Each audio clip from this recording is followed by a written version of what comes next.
8h36 et tout de suite l'invité de la rédaction. Il s'agit de Maître Elie Corchia, avocat des victimes du Moël Assouline, au micro d'Eva Soto. Elie Corchia, bonjour. Bonjour. Vous êtes président du consistoire central, mais ce matin, c'est en tant qu'avocat qu'on vous reçoit. Vous avez représenté les victimes de Shalom Assouline, 20 femmes venues témoigner devant le tribunal des abus sexuels qu'elles ont subis de la part de ce Moël. Elles lui avaient confié la circoncision de leur fils. 4 d'entre elles, pour qui les faits n'étaient pas prescrits, ont également témoigné, font partie de ces 20 femmes. Et même une, Vanessa Sfez, qui est le rabbin que le Moël Assouline a violé. Vanessa Sfez, on écoute sa réaction hier, après le verdict. C'est pour moi une satisfaction parce que nous sommes nombreuses à avoir vécu ce que j'ai vécu. Et j'ai le sentiment d'avoir été celle qui a pu porter la voix des autres qui malheureusement étaient prescrites en fait. Donc pour moi ça ne touche absolument pas que moi, loin de là. Toutes les femmes qui ont été victimes de Monsieur Assouline peuvent ce soir vraiment dormir tranquilles. Pour moi c'est fondamental. Shalom Assouline est reparti du tribunal avec les menottes, direction la prison. Le verdict est donc tombé, 7 ans ferme. Est-ce que vous êtes satisfait de ce verdict ? Déjà, je commencerai à vous dire une petite chose. En tant qu'avocat, effectivement, des parties civiles à ce procès, on n'est jamais heureux, on n'est jamais satisfait qu'un homme parte en prison. C'était une scène difficile, une scène compliquée, une scène particulièrement émotionnelle hier soir. De voir effectivement Shalom Assouline, devant sa femme et son fils qui étaient présents dans la salle, quitter évidemment la cour criminelle du Val d'Oise, les menottes au poignet avec des policiers et partir en prison. En revanche, il fallait que justice passe.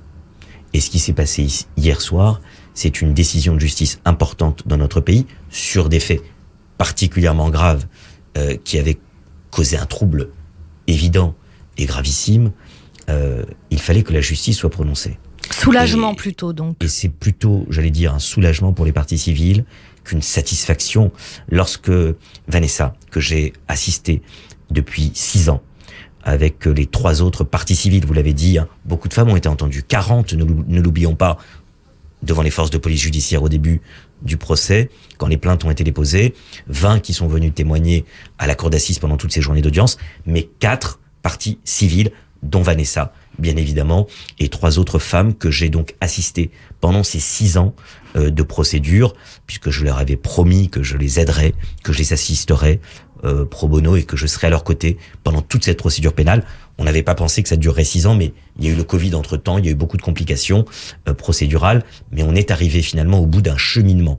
Et ce cheminement, c'est que la justice en France a fait son travail, que la police a fait son travail, que la juge d'instruction a fait son travail, que la chambre de l'instruction ensuite a renvoyé Shalom Assouline devant la cour criminelle, et que la cour criminelle, après une semaine d'audience où tous les points, Eva, tous les points ont été discutés, décortiqués, rien n'a été laissé dans l'ombre, et bien après toutes ces journées d'audience qui duraient parfois 9 ou 10 heures, et bien chaque jour, et bien à la fin, et bien la justice est passée. Donc hier, c'était un soulagement plus qu'une satisfaction. On ne se satisfait pas quand quelqu'un part en prison. En revanche, il fallait que la justice passe, et à l'aune des faits qui ont été jugés, du viol, des agressions sexuelles qui ont été condamnées, il était normal d'arriver à une peine comme celle qui a été prononcée hier par la Cour.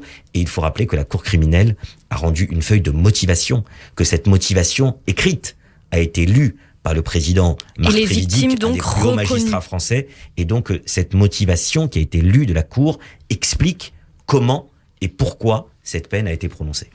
Ces femmes victimes, elles sont arrivées, certaines d'entre elles sont arrivées dans votre bureau un soir de juin 2017. C'est grâce aux réseaux sociaux en fait qu'elles ont réussi à parler parce qu'il y avait des mises en garde qui circulaient à propos du Moël Assouline, et ça a fait prendre conscience à certaines que ce qu'elles avaient subi, c'était grave, et c'est comme ça qu'elles sont venues vous trouver. Les réseaux sociaux sont souvent critiqués dans ce type d'affaires, mais là, pour ce cas-là, par exemple, ça a servi. Vous avez raison. Il y a du bon et il y a du mauvais dans les réseaux sociaux. Même lors de ce procès, j'ai vu passer bêtises, des erreurs, des mensonges, encore une fois sur les réseaux sociaux, c'est toujours compliqué, on voit des choses passer et on s'insurge, mais c'est comme ça. En revanche, il y a parfois des points positifs dans les réseaux sociaux, et vous avez raison de le dire. S'il n'y avait pas eu effectivement les réseaux sociaux, en l'occurrence un groupe sur Facebook Donna Mama, il y a un autre groupe qui avait donné lieu à des échanges, notamment des échanges privés entre plusieurs femmes, eh bien je pense que chacune aurait continué à croire qu'elle était seule dans cette situation. Et là, elles ont compris par ces échanges sur ce groupe qu'en fait, elles étaient plusieurs. Et elles se sont unies. Et elles sont venues, elles ont décidé de consulter un avocat. Elles sont venues me voir dans mon bureau. Vous avez raison, c'était il y a 6 ans. Il n'y avait pas MeToo encore. Mais il y a 6 ans, en juin 2017, quand elles sont venues et qu'elles m'ont expliqué ce qu'elles avaient vécu, Vanessa Sfez, que vous avez entendu, faisait partie de ces personnes. Et là, je leur ai dit, alors pour beaucoup, les faits étaient prescrits, hein, j'en avais conscience, je leur ai expliqué juridiquement ce qui allait se passer, mais je leur ai dit, il faut déposer plainte. Et notamment Vanessa, qui pour moi, donc, lorsqu'elle raconte les faits, ce soir-là, je comprends qu'elle a subi un viol, et elle met elle-même les mots sur la situation qu'elle a vécue, et je lui dis qu'il faut déposer plainte. Et c'est la première des choses que celles et ceux qui nous écoutent doivent toujours comprendre.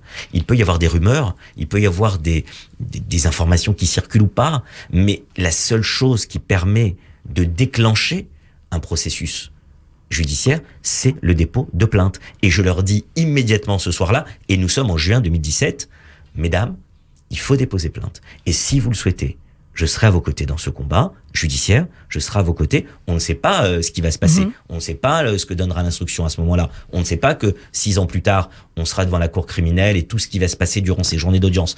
Mais ce soir-là, je leur dis la seule chose qu'il faut entendre pour une victime à ce moment-là de la bouche d'un avocat, d'un auxiliaire de justice, ce que je suis, et c'est pour ça que j'interviens ce matin devant vous, c'était de leur dire il faut déposer plainte. Et ensuite, Vanessa, comme vous l'avez dit, va déposer plainte pour viol. D'autres personnes vont découvrir l'affaire et vont se rendre à la police, notamment pour des faits non prescrits. Et il va donc y avoir, comme vous l'avez rappelé, 4 parties civiles dans ce dossier que j'ai accompagné jusqu'au verdict d'hier soir.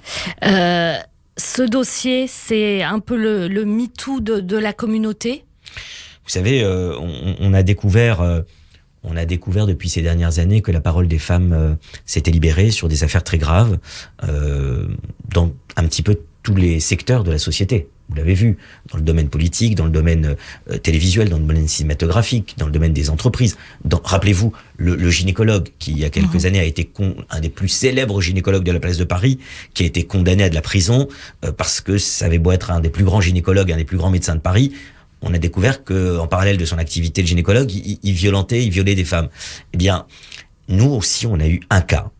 Et ce qui était important pour moi dans ce procès, aux côtés de ces 4 femmes avec qui nous avons fait corps, parce que voilà, j'étais à leur côté du matin au soir, comme je l'ai fait depuis 6 ans, nous avons démontré que ce n'était pas le procès de la circoncision qui était en cause. Il ne fallait pas se tromper de procès. Ce n'était pas le procès de la religion juive. Ce n'était pas le procès des Moalim. C'était un homme qui, dans ses fonctions effectivement de Moël, a malheureusement eu des pulsions sexuelles et a joué un rôle, ça a été dit dans la feuille de motivation de la Cour, de prédation. C'est-à-dire que c'était comme un prédateur sexuel qui, alors sur 10 000 circoncisions, il s'est argué d'avoir fait 10 000 circoncisions. C'était le Moël numéro 1 durant de longues années sur l'Île-de-France et même dans d'autres régions où il se rendait. Eh bien, ce Moël, malheureusement, sur un nombre de cas spécifiques, a pu malheureusement avoir des déviances sexuelles, des pulsions sexuelles, et il a abusé de son autorité. C'est ça qui est important, d'une autorité qu'il avait sur ces femmes, qui se trouvaient à un moment particulier de leur vie, c'est-à-dire après un accouchement, dans les jours qui suivent un accouchement, et c'est cette vulnérabilité aussi qui a été une circonstance aggravante, notamment pour Vanessa, pour lesquelles il a été condamné de viol sur personne vulnérable. Merci beaucoup Élie Corchia, donc avocat des victimes du Moël Shalom à Souline, qui a été condamné donc hier soir à 7 ans ferme.